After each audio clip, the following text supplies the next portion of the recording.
బాబాసాహెబ్ అంబేద్కర్ యొక్క జయంతి ఉత్సవాలను అద్భుతంగా నిర్వహించాలని నిర్ణయం తీసుకోవడం జరిగింది. ఆ రకంగా 1980లో భారతీయ జనతా పార్టీ ప్రారంభించినప్పటి నుంచి నేటి వరకు కూడా డాక్టర్ బాబాసాహెబ్ అంబేద్కర్ యొక్క జయంతి ఉత్సవాలు కానీ వర్ధంతి ఉత్సవాలను కానీ వారి యొక్క ఆలోచన స్ఫూర్తిని మరి ప్రజల మధ్యకు తీసుకుపోవడం కానీ వారు చూపించినటువంటి బాటలో పార్టీని ముందుకు తీసుకెళ్లడం కానీ మేము తూచా తప్పకుండా చేస్తా ఉన్నాం. ఈరోజు దేశవ్యాప్తంగా కొన్ని లక్షల విగ్రహాలను భారతీయ జనతా పార్టీ ఆధ్వర్యంలో మరి శుభ్రం చేసి అలంకరించి రేపు జరుపుకోబోయేటువంటి 134వ జయంతి ఉత్సవాలకు సిద్ధం చేస్తా ఉన్నాము.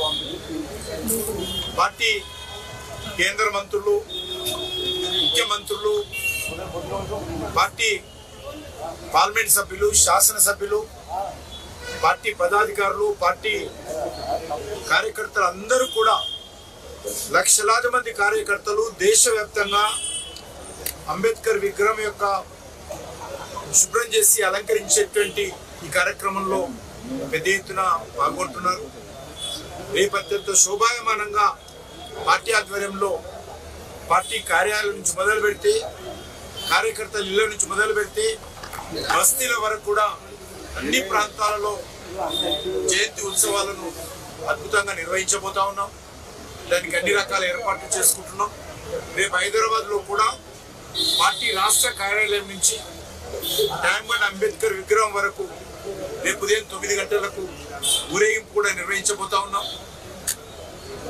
మనకందరికీ తెలుసు డాక్టర్ బాబాసాహెబ్ అంబేద్కర్ ఆయన బ్రతుకున్నన్ని రోజులు కూడా కాంగ్రెస్ పార్టీ వారి మీద కక్ష కట్టినట్టు వివరించిన విషయం మనకు తెలుసు.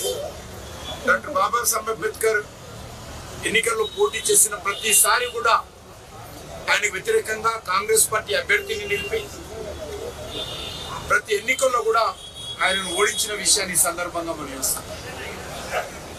చివరకు ప్రధానమంత్రిగా ఉన్నటువంటి జవహర్లాల్ నెహ్రూ గారు డాక్టర్ బాబాసాహెబ్ అంబేద్కర్ వ్యతిరేకంగా కాంగ్రెస్ పార్టీ అభ్యర్థి యొక్క గెలుపు కోసం ప్రచారం చేసి ఏ రకంగా కక్షపూరితంగా వివరించారో మనకందరికీ తెలుసు.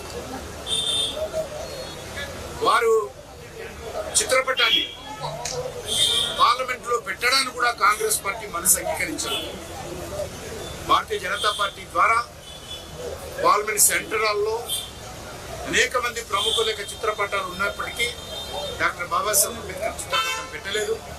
అందుకే భారతీయ జనతా పార్టీ ఆధ్వర్యంలో ఆ రోజు వాజ్పేయి గారి హయాంలో పార్లమెంట్ సెంట్రల్లో మరి డాక్టర్ బాబాసాహెబ్ యొక్క చిత్రపటాన్ని పెట్టిన విషయాన్ని మనం చేస్తాం. అదే రకంగా కాంగ్రెస్ పార్టీలో ఉన్నటువంటి అనేక మంది నాయకులకు భారతరత్న పురస్కారాన్ని ఇచ్చి తమకు తామే సన్మానం చేసుకున్నారు. కానీ డాక్టర్ బాబాసాహెబ్ అంబేద్కర్ భారతరత్న ఇవ్వడానికి వాళ్ళకు మనసు అంగీకరించారు. భారతీయ జనతా పార్టీ ఆధ్వర్యంలో చివరకు డాక్టర్ బాబాసాహెబ్ అంబేద్కర్ కు భారతరత్న రావడానికి అన్ని రకాలుగా మరి పూనుకుని భారతరత్న తీసుకొచ్చిన విషయాన్ని సందర్భంగా మనం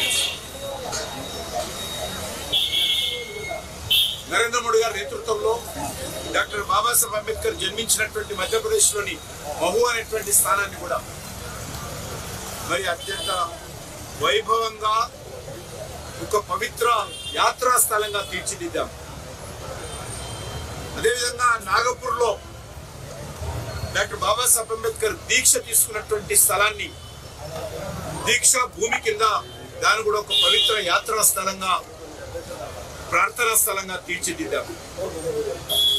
డాక్టర్ బాబాసాహెబ్ అంబేద్కర్ ఇంగ్లాండ్ లో, లండన్ లో ఏ ఇంట్లో ఉండి ఆయన బారిస్టర్ అడ్వకేట్ గా చదువుకున్నారో ఆ ఇల్లును కూడా భారత ప్రభుత్వము నరేంద్ర మోడీ గారు కొనుగోలు చేసి అక్కడ ఈరోజు డాక్టర్ బాబాసాహెబ్ అంబేద్కర్ మ్యూజియం యూకేలోని లండన్ లో ఏర్పాటు చేసిన విషయాన్ని మనం చేస్తాం.